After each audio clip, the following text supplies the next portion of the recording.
Wassalatu wassalamu ala sayyidina Muhammadin wa ala alihi wa sahbihi ajma'in. Bapak-bapak dan ibu semuanya jemaah pengajian kita sudah Al-Quran. Alhamdulillahirabbil alamin, pada pagi hari ini kita bisa berjumpa dari edisi spesial karena biasanya tidak bulan Ramadan kita banyak yang tidak dalam keadaan puasa. Pada pagi hari ini kita semuanya berpuasa. Pasti amal yang dilakukan dalam ibadah puasa dalam bulan Ramadan pahalanya dilipat gandakan oleh Allah Subhanahu wa taala. Jadi kita patut bersyukur pada pagi hari ini kita bisa berkumpul dalam majlis yang mulia yang insyaallah pahalanya juga akan dilipat gandakan oleh Allah Subhanahu wa taala. Pada pagi hari ini kita akan bersama-sama melanjutkan kajian tafsir kita, yaitu surat Al-Adiyat. Sebelum kita bahas apa saja makna yang terkandung dalam surat Al-Adiyat, mari kita baca bersama-sama terlebih dahulu.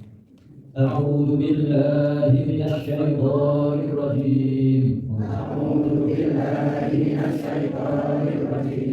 Bismillahirrahmanirrahim. Bismillahirrahmanirrahim. والعاديات ضبحا والعاديات ضبحا فالموريات قدحا فالموريات قدحا فالمغيرات صبحا فالمغيرات صبحا فأثرن به نقعا فأثرن به نقعا فوسطن به جمعا فوسطن به جمعا إن الإنسان لربه لكنود إن الإنسان لربه لكنود وإنه على ذلك لشهيد وإنه على ذلك لشهيد وإنه لحب الخير لشديد وإنه لحب الخير لشديد أفلا يعلم إذا بعثر ما في القبور أفلا يعلم إذا بعثر ما في القبور وحصل ما في الصدور وحصل ما في الصدور إن ربكم بهم يومئذ لخبير إن ربكم بهم يومئذ لخبير والعاديات ضبحا والعاديات demi sesuatu yang berlalu. Adiyat yang berlalu biasanya kalau tidak kuda itu unta. Dan dalam ayat ini lebih banyak maksud yang mana kali ini adalah kuda. Wal'adiyat dan demi kuda-kuda yang berlalu. Dobhan, dobha dengan terengah-engah. Nah, ini beberapa ayat awal ini perumpamaan. Wal'adiyat dobha demi kuda yang berlari dengan terengah-engah. Falmuriyati qadha. Maka kemudian kuda itu memercikkan api qadhan dengan sebuah percikan. Jadi kuda itu kalau berlari kencang, itu kalau kukunya kena garis itu bisa sampai keluar kukunya. Kalau zaman sekarang itu sudah susah nih banyak karena sudah jarang ya kuda. Kalau toh ada kuda itu kudanya tidak berlari kencang, kalau narik depan. Kalau zaman dulu kuda perang kan dituntut untuk lari kencang. Sehingga kalau dulu orang-orang zaman Nabi para sahabat itu ketika diturun ayat itu sudah masuk akal. Ya kuda itu memang kalau berlari kencang ngejar target, nah ngejar waktu itu kalau kukunya geseran sama jalan yang bergerak itu sampai bisa mengeluarkan api. Kalau sekarang jadi musuh kuku penuh waktu yang sampai betul begini sana kan. Tapi malah itu. Kalau kemudian tidak, maka kemudian kuda-kuda itu bisa memercikan api dengan sebuah percikan. Kalau mugirot, maka kemudian kuda itu menyerang atau pasukan kuda itu menyerang subha di waktu subuh. Kalau mugirot itu maknanya itu tiba-tiba dada. Jadi menyerang secara dada. Subha itu di waktu subuh atau di waktu pagi. Sehingga itu menceritakan ada sekelompok kuda itu yang larinya. Kemudian karena larinya itu di malam hari, itu sampai bisa terlihat jelas ada percikan apinya. Nah, karena berangkatnya ke malam hari, kemudian tiba di tujuan, tiba di musuh, tiba di targetnya itu mendekati subuh atau di waktu subuh. Nah, di waktu subuh itu kemudian menyerang. Fa'asar nabihi naka, maka kuda-kuda itu menerbangkan naka, debu. Nah, karena larinya kencang, kemudian debu-debu yang ada di tanah itu berterbang. Fawasatuna, maka kemudian menuju ke tengah. Jamaah, fawasatuna, maka kemudian menuju ke tengah. Bihi dengan debu itu jamaah. Menuju ke tengah apa? Ke tengah kelompok. Kelompok apa ya? Kelompok musuhnya. Dan ini perumpamaan. Ya, jadi wal'adiyat itu al-muriyat al-muriyat al-muriyat al-muriyat. 5 ayat ini Allah bersumpah dengan menggunakan perumpamaan. Perumpamaannya apa? Yaitu kuda yang sedang menuju ke tempat musuh. Berarti dalam kondisi peperangan. Kuda yang berlari secara cepat karena dituntut nanti harus sampai ke tempat musuh ketika subuh. Berlari yang menuju tempat musuh itu dalam waktu malam. Kemudian menyerang di tempat musuh itu ketika pagi hari. Nah, ini perumpamaan. Jadi misalnya, kira-kira kalau orang itu waktu subuh itu sudah siap belum? Kalau dalam perang, kalau ada yang bilang kalau misalnya ada serangan fajar itu siap atau tidak? Di serangan fajar yang tampok ini, pasti tidak siap karena lengahnya orang itu biasanya sebelum subuh Mendekati subuh itu tengah-tengahnya orang. Subuh itu tengah-tengah itu. Makanya biasanya orang itu kalau ada maling biasanya nyubinya itu yang mendekati jam setengah empat. Pas anak-anak ya. Kalau jam 3 jam 2 itu ada jam ini. Tapi kalau sudah mendekati subuh itu jangan sedikit orangnya. Nah, jadi pada waktu itu orang-orang banyak yang lemah. Jika kalau diserang itu banyak berhasil, banyak kalahnya. Nah, jadi tidak ada serangan dadak ketika orang itu tidak siap. Nah, yang diserang ini digambarkan di sini. Pasukan berkuda ini menyerang sekelompok orang jam'an. Jam'an itu sekelompok orang. Banyak itu kuat atau tidak? Banyak itu mesti kuat. Ya, sekelompok orang itu mesti kuat. Ya, bahkan lidi lah. Kalau orang-orang mengatakan lidi itu harus satu lah. Tapi kalau kumpulan itu jadi kuat, banyak lidi kuat. Nah, meskipun yang diserang itu adalah banyak orang, itu kalau serangannya di waktu subuh mesti karena belum semuanya belum dalam kondisi siap. Saya itu dulu waktu mondok di Semarang berkali-kali ada betul yang mau karena mondok mahasiswa kemudian banyak yang pakai itu terjadinya itu mesti di waktu mendekati subuh. Jadi jam 4, jam 4 setelah ada sedikitnya. Tapi di sini kok pada saat pondok itu ada sekitar 150 anak. Ini rasanya apa? Dan sampai 2 kali. Padahal itu ada 150.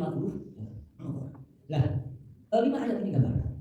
Besok di hari kiamat itu kondisinya seperti ini. Ada banyak manusia. Manusianya itu juga rumongso kuat karena zaman kelompok. Jadi rumongso menurut mereka besok yang menang kiamat. Jadi menurut mereka itu harus kiamat bisa diatasi. Sehingga pada saat ada. Lah padahal kiamat itu terjadinya tidak ada. Kemarin tidak apa-apa, ujung-ujung sekarang kiamat. Nah, ya kok bisa begitu? Padahal kalau di logika, kan kiamat ada tanda-tandanya. Mungkin ada yang tanya begitu kan. Tanda-tandanya yang paling nampak dohir, nampak kelihatan. Kasat matahari kan kalau matahari terbit dari gitu. Memang betul matahari tanda-tanda kiamat akan terbit muncul dari barat. Tapi setelah muncul dari barat, itu kemudian akan ada duhon. Duhon itu semacam angin kalau di hadis. Angin yang lembut yang itu kemudian merenggut nyawa orang-orang yang soleh. Jika orang-orang yang soleh itu mati semuanya. Nah, karena orang-orang soleh mati semuanya, yang ada, yang soleh tidak ada, yang nggak campurkan tidak ada. Jika orang tidak paham ajaran agama, diceritakan di hadis Nabi. Mereka atau orang umat akhir zaman hanya kenal dia bapak ibu mencari lagi. Yang melu mencari lagi, tidak tahu namanya lagi. Ka'bah sudah tidak digunakan sebagai tempat ibadah, sudah tidak ada tempat orang yang beribadah. Dari kondisi ada. Jika orang tidak tahu meskipun matahari terbit dari barat, tenang-tenang saja, merasa aman. Kalau itu kondisi zaman itu. Alhamdulillah kita itu masih jauh dari zaman yang ciri-cirinya seperti itu. Sehingga insya Allah kita menanti hari kiamat. Misalnya isu 2000 berapa kiamat, itu tidak bisa dipercaya. Tandanya masih jauh. Bahkan ada beberapa hadis cerita jarak antara matahari terbit dari barat sampai kiamat sekitar kira-kira 150 tahun. Masalah. Ini kita sebenarnya tidak. Bukan ada matahari. Dan anggupannya orang, meskipun tahu matahari terbit dari barat, itu bukan anggupan tanda-tanda kiamat. Anggupannya apa? Sekarang itu. Kalau sekarang tidak ada mekanisme. Kalau misalkan bumi rotasinya kebalik, maka kemudian munculnya matahari atau terbitnya matahari itu juga kebalik. Yang awalnya dari timur karena rotasi ini bumi terjadi, tapi dari itu gejala alamiah, gejala alam biasa. Nah, itu sekarang itu banyak begitu. Awalnya itu ada. Kalau zaman dulu ada. Kalau sekarang itu hanya fenomena alam biasa. Misalnya gempa bumi, misalnya ada tsunami, misalnya ada bencana, itu dianggapnya sebagai fenomena alam biasa. Padahal tapi tidak semua bisa jadi bencana alam. Mau bentuknya. Itu bisa jadi salah satu adab atau ujian dari Allah. Karena umat-umat terdahulu itu bencana alam itu tidak ada. Misalnya kalau Samud itu apa namanya gunung meletus, kemudian banyak yang mati dalam keadaan jekumpung, kosong. Terus misalkan ada yang tsunami, macam-macam. Ada yang gempa, korun kan gempa bumi, sampai kemudian di harta bendanya dan korun sendiri itu dimakan oleh masuk dalam tubuh. Nah, jadi sebetulnya fenomena alam itu bisa jadi adalah salah satu bentuk peringatan dari Allah. Tapi semakin kita itu tidak peka. Dikatakan dianggapnya alam fenomena alam biasa. Nah, kita perlu berhati-hati dalam melihat fenomena alam. Bisa jadi hulunya karena salah ini perlu dibenahi. Jadi ini menggambarkan 5 ayat pertama ini menggambarkan bahwa ada sekelompok pasukan udara yang menyerang dadak di pagi hari dan yang diserang itu meskipun merasa kuat tetap kalah. Karena orang tidak siap. Dan bisa itu orang-orang yang menyaksikan hari kiamat dalam kondisi tidak siap dengan adanya hari kiamat. Kemudian ujung-ujung hari kiamat itu kuat ke semua. Nah, itu 5 ayat pertama. Jadi ini masih menceritakan keadaan hari kiamat yang datangnya itu secara tiba-tiba yang tidak disadari oleh manusia yang masih hidup pada zaman. Innal insana lirabbihi lakanut. Innal insana sesungguhnya manusia lirabbihi kepada Tuhannya itu lakanut betul-betul ingkar. Sesungguhnya manusia itu betul-betul ingkar kepada Tuhannya. Tapi tidak semua. Yang ingkar siapa? Yang ingkar. Lah, ingkar itu macam-macam bentuknya. Ada ingkar karena tidak iman, ada ingkar iman tapi tidak taat ibadah. Nah, yang dimaksud dalam ayat ini, lakanut atau kanut itu dijelaskan oleh Kanjeng Nabi Muhammad SAW. Kanjeng Nabi itu ketika menafsirkan ayat ini, kanut ingkar itu maknanya adalah alladzi yaqulu wahda. yang tidak memberi makan kepada orang lain. Yang pertama. Kemudian yang ketiga, wa yamna'u rafdah. Kemudian yang mencegah bantuan kepada orang lain. Ada orang ingin bantu orang lain, harus dibantu. Nah, kayak soal wong gini. Ora usah takjil. Mau takjil malah dipangan, tak ngirim sampe malah balik tak ngirim. Nek diboten nggih yakin boten. Nek dari keluar tak ada terima terima. Nanti malah takjil malah dikendun. Harus takjil malah digowo sing ngurusi. Nah, itu wayang tak ada orang ingin berbuat baik malah dicegah. Lah, kemudian yang terakhir, itu wayang dari wadah, suka memukul hamba. Jadi, orang yang disifati kanun oleh kanjeng Nabi, kalau orang tidak cerdas secara sosial, jadi tidak peka sosial, tidak punya kepedulian sosial, itu manusia yang disifati kanun. Jadi tingkatnya itu tingkat karena tidak peduli sosial. Bahkan ada orang yang mau bantu, orang yang mau peduli sosial dia dekat itu kanun. Nah, banyak orang itu sifatnya begini. Bahkan tidak hanya orang muslim, hanya orang muslim hubungannya dengan Allah, hablum minallahnya bagus, tapi hablum minannas yang tidak. Nah, ini masuk kategori kan orang yang tidak cerdas atau tidak punya kepekaan sosial, itu yang kan itu penafsiran dari kanjeng Nabi. Nah, itu ya, jadi innal insana liyafila, sesungguhnya manusia itu ingkar karena tidak peduli sosial. Ingkarnya itu meskipun tidak peduli sosial, itu ingkarnya kepada Allah, karena Allah itu memerintahkan manusia tidak hanya ibadah kepada dia saja, tapi juga kita melakukan ibadah-ibadah yang sifatnya sosial. Sehingga banyak kisah-kisah orang-orang innal insana liyafila yang kemudian mendapat siksa yang luar biasa di hari kiamat. Bahkan beberapa di antaranya itu mendapatkan DP siksa itu di dunia. Salah satunya adalah dulu itu pernah ada satu khalifah, atau jangan bilang khalifah, kalau khalifah itu cenderungnya di 4 bulan atau ada 4 raja dari ada satu raja dari Bani Umayyah. Karena dari Umayyah ini mesti agama itu Islam. Namanya siapa? Namanya itu adalah Al-Hajjaj bin Yusuf.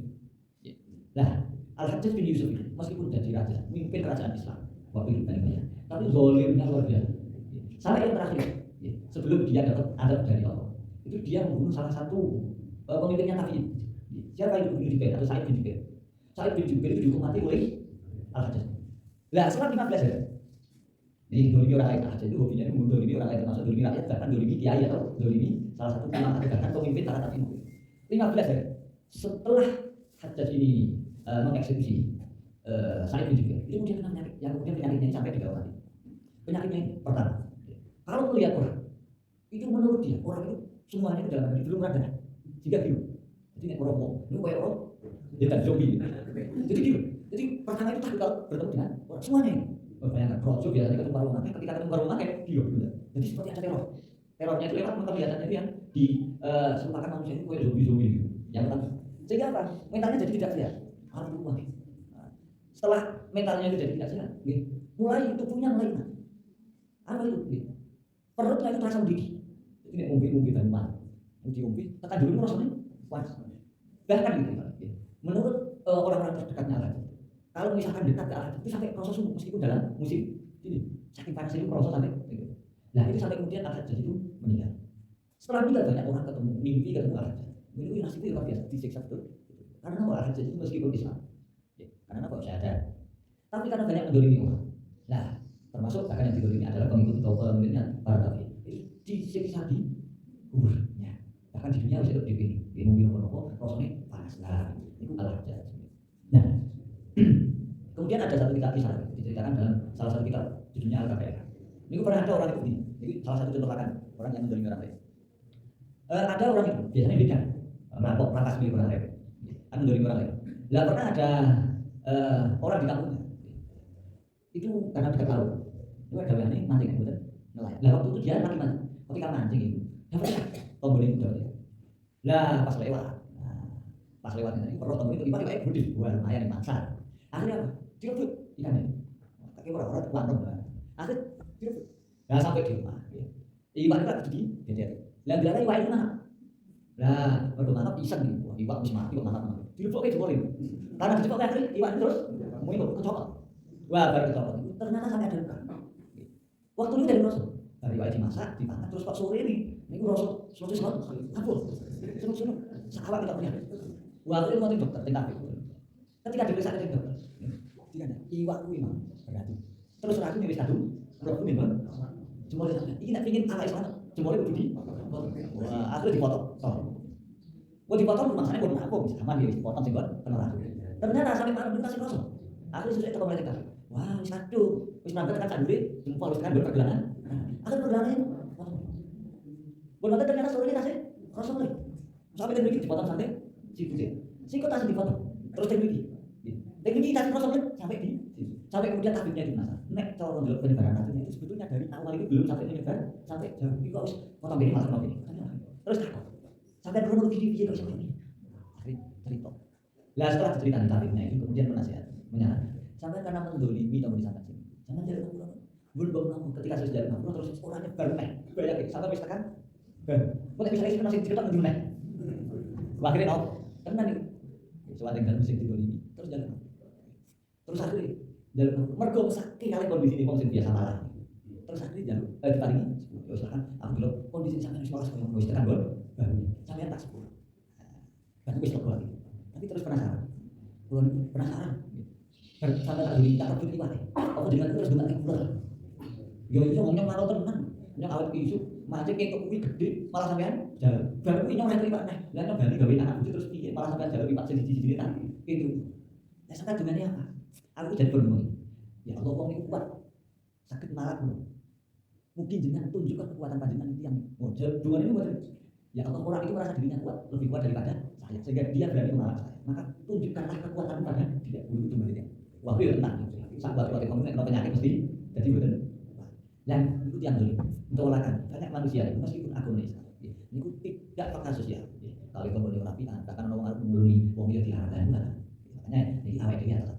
Boleh jadi kita itu sedang ibadah hubungannya dengan Allah itu baik, tapi belum tentu hubungannya dengan manusia itu baik juga. Wa innahu ala dzalika lasyahid. Dan sesungguhnya orang yang lakukan, orang yang tidak peduli sosial, ala dzalika terhadap yang demikian itu, perilaku tidak peka sosial ini, lasyahidun. Tentunya dia akan menjadi saksi. Nah, jadi besok di hari kiamat orang-orang yang berlaku zalim, menganiaya, merugikan orang lain, itu semuanya pasti akan bersaksi kalau dia itu adalah orang yang zalim. Karena pengadilan kiamat itu juga ada, beda dengan pengadilan di dunia. Ini pengadilan di dunia meskipun tersangka misalnya, ini tidak diarani, ini malas ngawur. Tapi kalau besok, ini karena tersangka, ini tersangka jadi saksi. Tersangka ya, mungkin panjang boleh melakukan kasus, perlu nanti juga semuanya. Misalnya itu ada CCTV, itu nanti tiap tahun ada CCTV. Nah misalnya orang bocah kali wong itu tahu di barang ini kontrolnya dan orang sama, ini orang sama istana, mereka kenapa? Jadi tak pakai CCTV nonton TV, apa lagi? Oke, lo nanti betul mana? Karena tidak ada ruang, tidak ada kesempatan untuk dia nulis. Nah besok pengadilan akhirat. Jadi yang jadi tersangka itu juga sekaligus jadi saksi. Karena apa? Ya dia melakukannya dan pasti akan mengakui. Saya mengakui. Nah mengakui itu dia sekaligus menjadi saksi. Dan itu kondisi besok dia. Ya. Jadi misalnya ada banyak kasus di dunia, kasus-kasus yang berhubungan dengan merugikan orang lain. Buah nipu pembunuhan, buah nipu pencurian, buah nipu korupsi. Yang di dunia itu banyak orang yang tidak terjerat hukum. Oh, besok di akhirat tidak bisa. Pasti akan mengaku. Karena juga semuanya. Karena semuanya jadi saksi. Iya, saya melakukan itu ya. Dan pasti. Oke. Wa inna ma'ala dzalika. Kenapa orang itu bisa berperilaku kanudun? Wa innahu ala dzalika wa innahu li hubbil khairi lasyad. Dan sesungguhnya manusia li hubbil khair karena kecintaannya pada khair. Khair tidak dimaknai harta benda. Karena kecintaannya pada harta benda. Itulah jadi itu. Betul kuat orang itu perilakukan tidak peduli sosial itu karena dia terlalu cinta pada dunia. Lah yang pertama al-khair dulu kebaikan. Kenapa harta benda itu di Quran di beberapa ayat itu pakai khair? Khair itu maknanya baik. Pun apa bodoh kok menggunakan kata-kata khair maknanya kok baik. Karena hakikatnya harta benda itu hakikatnya baik. Karena apa? Itu nek gak duwe bodoh. Niku gak iso apa. Nek gak duwe bodoh gak iso apa. Gak di bodoh, harus sholat repot. Orang di kami, gak di bodoh, ada kan tidak bisa. Gak di bodoh, ada haji kan? Jika bodoh itu hakikatnya, saya orang hati itu orang sendiri bodoh yang memanfaatkan dengan tidak. Jadi yang pertama, harta benda itu hakikatnya adalah karena dengan harta benda orang-orang itu bisa melaksanakan ibadah secara sempurna kepada. Makanya orang sendiri bodoh. Itu di Meri ini, zaman itu di Meri ini kalau sahabat, tapi beda. Meri sahabat kalau zaman saat itu beda. Nek saat ini Meri ini, wah ini orang sebagai payudek aku dile kepenak saat ini atau nek sahabat itu anu yang dari Nabi Yesus. Wong di bodoh penak, sakit sedekah sementara kami yang miskin tidak bisa. Sakit haji pada Nabi tidak bisa. Apa yang mau di bodoh awak diri bisa. Nah, jika orang yang punya harta punya kelebihan, karena bisa melakukan ibadah, dia orang-orang miskin tidak. Oh tapi hebat kanjeng Nabi. Oke, kanjeng Nabi itu tidak hanya mempeni wong sing duit. Wong sing duit itu ya ditarik peluang untuk melaksanakan ibadah sing ganjaran ini koyo wong-wong. Oh, tenang Pak. Sampai nanti misalnya lakoni sholat Jumat itu ganjarannya podo karo wong-wong sugih nek lakoni ibadah haji. Sampeyan pikir subhanallah orang bilang itu ganjarannya podo karo wong-wong sugih sing sedekah. Dua-duanya kan. Tapi kita semuanya tahu bahwa orang-orang yang punya harta itu punya kelebihan karena dia punya kelebihan harta bisa melakukan ibadah yang tidak bisa dilakukan oleh orang-orang yang tidak punya harta. Sehingga harta benda hakikatnya adalah Yang kedua, bondo itu digunakan al-khair, menggunakan al-khair. Niku karena harta benda. Menurut tuntunan agama. Niku cara entuk ya kudune khair, tapi mun tasarruf ini ya kudune jadi wong sugih itu salah dalam Islam. Sebenarnya wong sugih itu dengan cara yang baik. Nah, sing kalau kerja ya dengan kerja yang bertanggung jawab. Sing kalau dodol ya dodol sing jujur dan bocah ya bocah sing amanah. Nah, ketika sudah dapat harta benda, kemudian ditasarrufkan juga dengan yang baik. Tapi ngurupi anak cucu, gawe sedekah, gawe sanggup ibadah. Yang penting tidak bertentangan dengan ajaran agama. Makanya ngopo kok bondo niku menggunakan al-khair. Sing mriki terus surat al-Baqarah niku betul kata al-khair. Kutiba alaikum idza hadara ahadakumul maut in taraka khairan wasiyah. Misalnya enten dia masih terus. Kemudian tinggal wasiat bondo sing apik. Tinggal wasiat bondo. Nah, itu dilakukan. Harus dipenuhi dengan cara yang baru. Bahasanya seperti dari harta wasiat. Dari harta warisan. Lho, jadi beberapa kali Quran itu disebut bondo. Jadi itu kami nyemangati ya sini.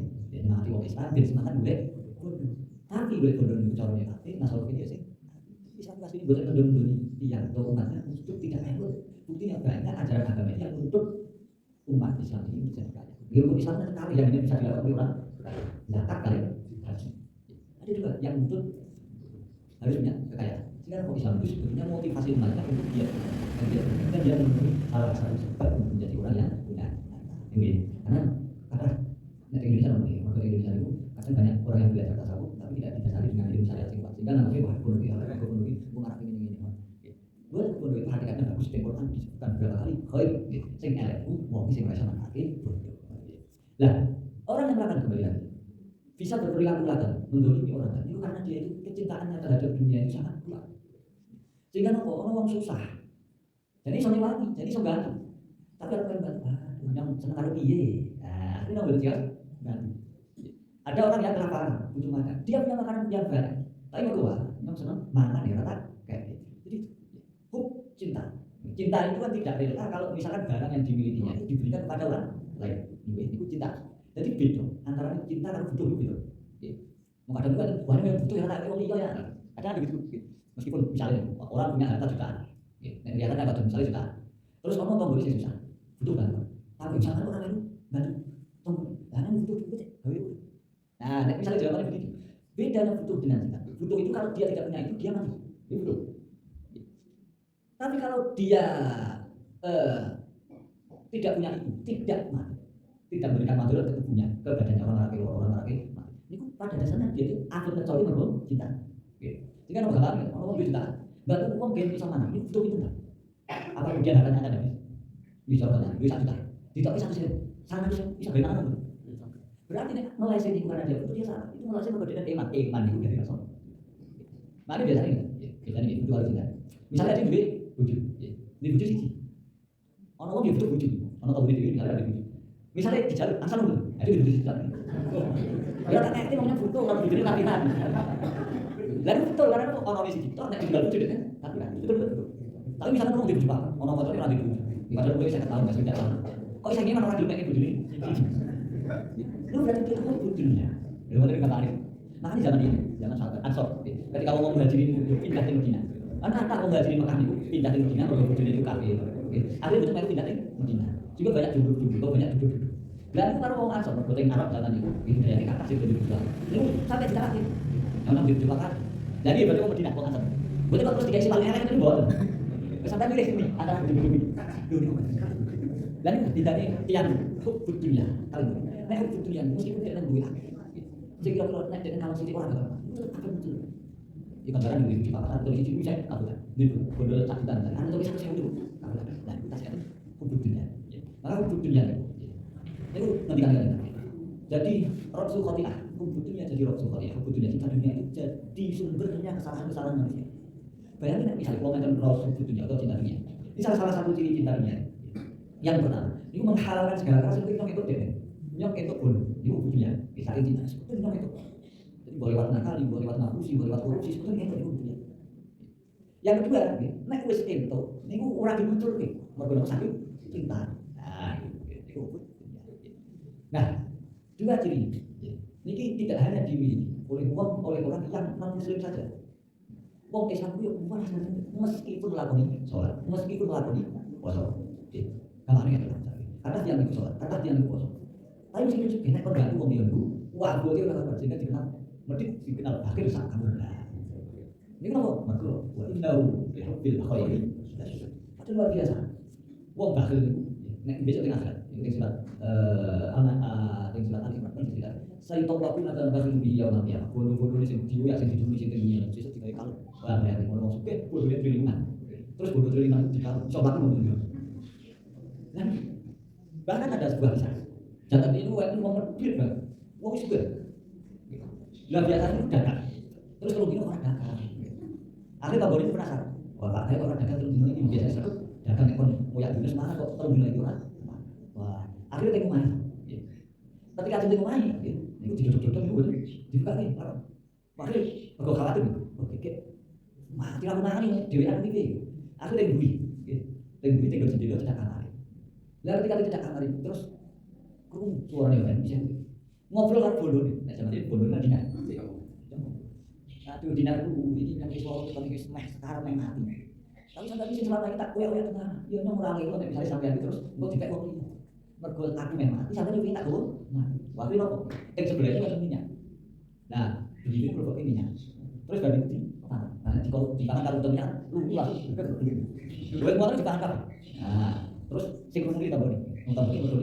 Ya rotok sebentar. Wah, tadi meh mati. Terus bodoh duitnya di bawah. Nah, jadi aku rotok ngenteni sih.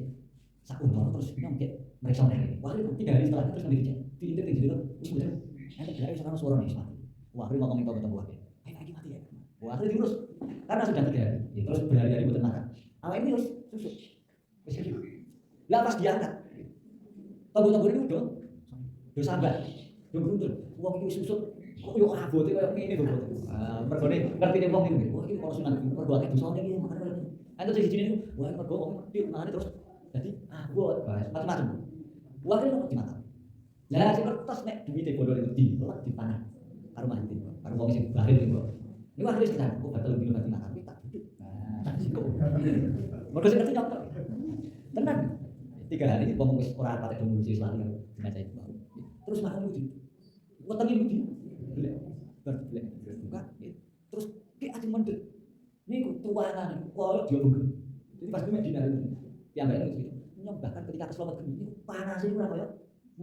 Iki kok demek debit panas koyo lebih daripada sampai cerita sampai bertahun-tahun. Saya itu masih merasakan panas akibat saya itu mau mengambil bodoh itu maksudnya. Jadi kan bayang bodoh itu maksudnya. Jadi bahkan tenggul itu rasanya panas. Nopo boleh setting. Nah itu butuh.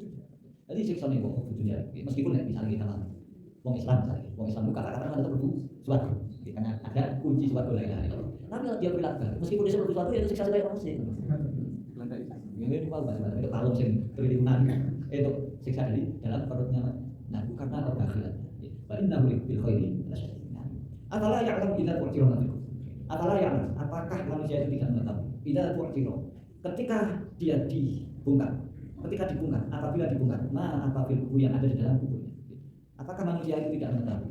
Apabila dia dibongkar apa yang ada di dalam kuburnya. Wa husila dan ditampakkan ma fi suduri, apa yang ada di dalam dadanya. Jadi kadang manusia itu lari.